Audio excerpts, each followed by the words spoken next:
Hello, everyone. Welcome to a different side of the inside. I'm Deborah. I have Lonnie with me, and we're going to go continue the conversation. And one of the things we're going to talk about today, and I want to make this disclaimer, I want to make sure that no one gets offended, that there are no hurt feelings, that this is not to cause any uproar. This call and your telephone number will be monitored and recorded. Friends or whatever. But we're going to talk about what it is to be inside and how important it is to have that communication with family and friends. So, Lonnie, before we start our questions, you have anything to say?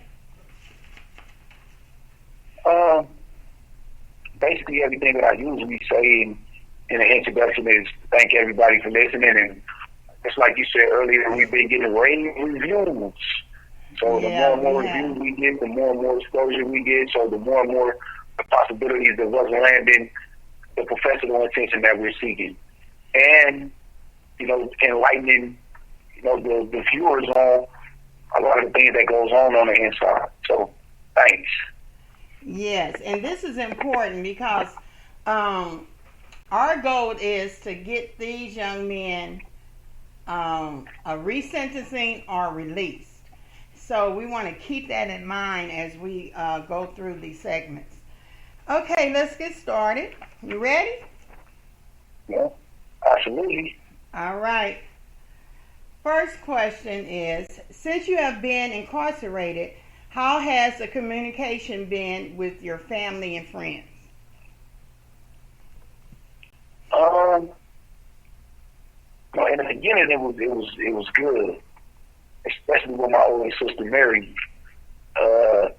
She was always there for me, letters, phone calls, and just basically moral support. And over the course of the years that I've been in prison, of course, that communication dwindled, and I at times felt that people didn't care. And I began to understand that they had their own lives, and their own children, to deal with, and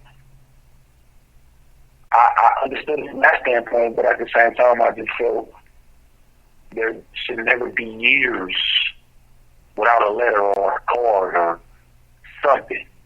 And unfortunately for me, I experienced that from family and friends. Right. We had a conversation, and you told me that you had never had a visit. Never. That broke my heart. It really did. It broke my heart. Right. To be incarcerated for 29 years and never have a visit, not one visit. Right. And I want to be the first one to apologize to you and say I'm sorry. Because I can come up with a whole bunch of excuses of why I didn't communicate or why this didn't happen and that didn't happen. The last time I seen you, you were, I think, in my unit, or I was helping out in a unit, and I woke you up for a court run. Right. Is that the last time? And because that was the last time. Huh? That was the last time? That was the last time. Yeah. So, and this, he was in juvenile hall. And before at first they were saying, well, they were telling me I would have to leave that facility or because of conflict of interest, or they were going to have to move them. Right. And until they found out I wasn't a blood aunt, then everything kind of changed. But they moved me to another unit, a camp unit. And so I had no more interaction with him. I'm not giving myself an excuse because after, the trial, I knew from family members about what was going on in the trial. I thought, even in that, I thought people were attending the trial. And then I found out all the years they gave them, and it was like, oh my goodness. So I am so sorry. And when we first started back talking, it was like, oh my goodness, some of the things I heard, I was like, it was no excuse for any of us. And I'm speaking for everybody. There's no excuse for that. Okay, and we're going to keep on moving because I'm feeling some type of way about this. Who has made the most efforts to keep in touch with you during your incarceration? As I said, my sister Mary in the beginning, and even if it wasn't consistent, she would send me a birthday card every single year up until she passed away a few years ago. But recently, my nephew Poo Poo, my little cousin Mikey, Mikey he's been doing a lot for me. Anything that I ask him to do, he does it. Anytime I call him, the first ring he picks up. So I really, really appreciate him.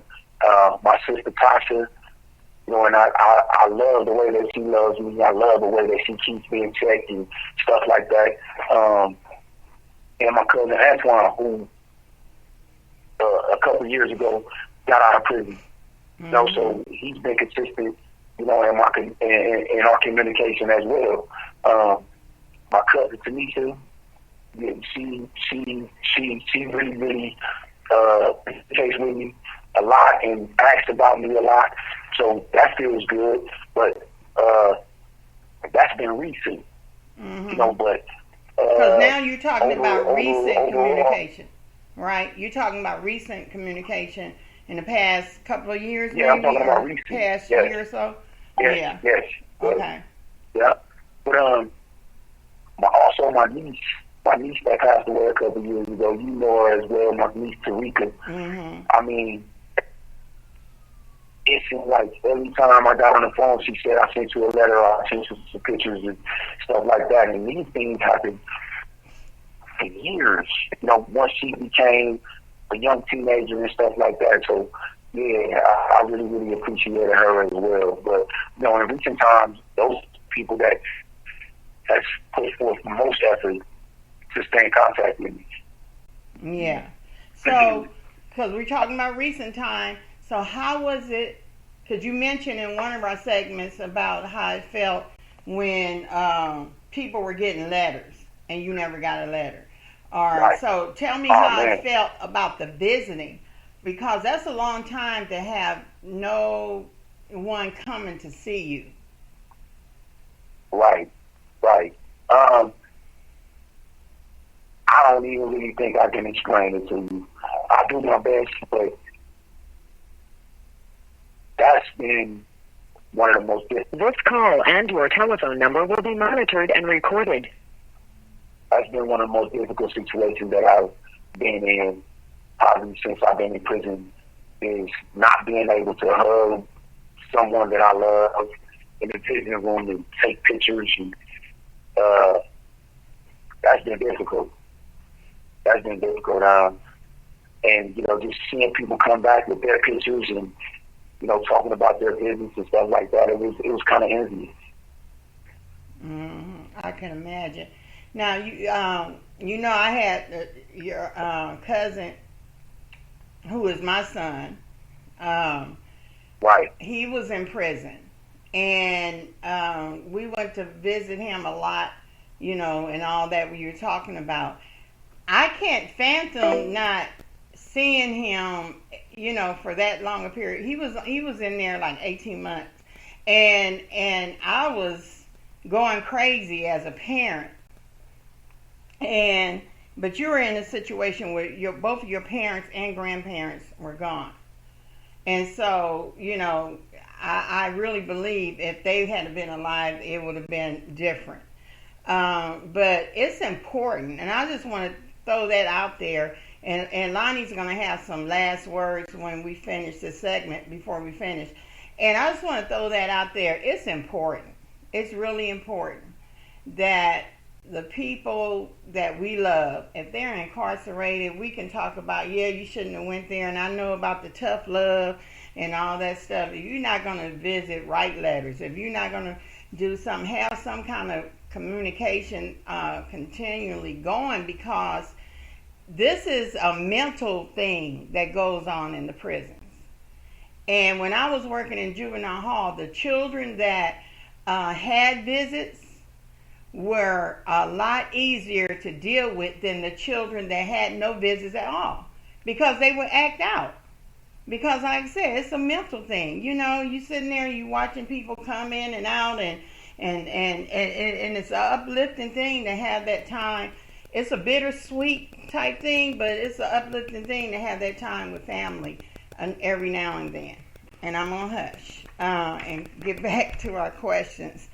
So how does that make you feel as a brother, cousin, uncle, and friend that communication hasn't been constant throughout your incarceration?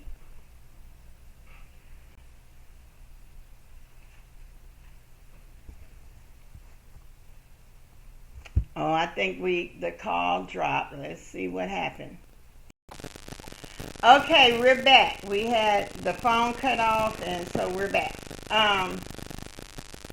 Okay, so the last question, I think the phone had cut off before you could hear it. How does that make you feel as a brother, cousin, uncle, and friend that communication hasn't been constant since you've been incarcerated? It makes a person feel horrible.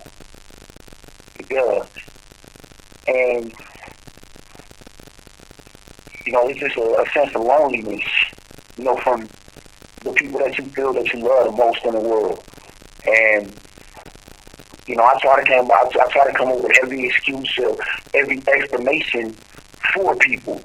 And when I really started to understand it is when I stopped making those excuses for them and those explanations for them, and just basically focused on what I needed to do to, you know, better my chances at going home, and basically just show them what it's like to have me around, and on a regular basis, on an everyday basis. But of course, there are people that have made the attempts at rectifying that by communicating with me and supporting me and, you know, telling me the good things and stuff like that. But for some reason, I still can't forget it. You know, maybe it's me, maybe it's not, you know, maybe it's just life. But I don't think there's a lot of people in prison, for as long as I've been in prison, that can actually say that they've never had a visit. So, you know, it speaks volumes. Yeah, it does. Do you feel any animosity toward those people? I did, especially my 4 sisters. I felt animosity, I felt hurt, I felt pain, and, you know, as time went on, it was just, I relinquished that anger and relinquished that pain, and, you know, just turned it into fuel, and just wanted to do better for myself, and, you know, focused on the people that actually do want the best opportunity for me to come home. And of course, you are one of those people, but I don't really pay attention to what people are not doing anymore. I pay more attention to what they are doing. All right. Yeah. And that's a good thing. That's a good thing, turning that thing around. It is. It is. Yeah. If the roles were reversed, how would you make the people you love feel supported that were incarcerated? Oh, man, this is a great question. I mean, because I'm the epitome of what the answer is. And firsthand experience shows you what your answer should be to this question. That anybody in prison that has gone through what I've been through in terms of not having visits or regular communication or support should be easy to answer this question. But if the roles were reversed, oh my God, it would be everything. I would jump over the walls for them. to show them how much I care for them and love them and miss them and support them. It's not always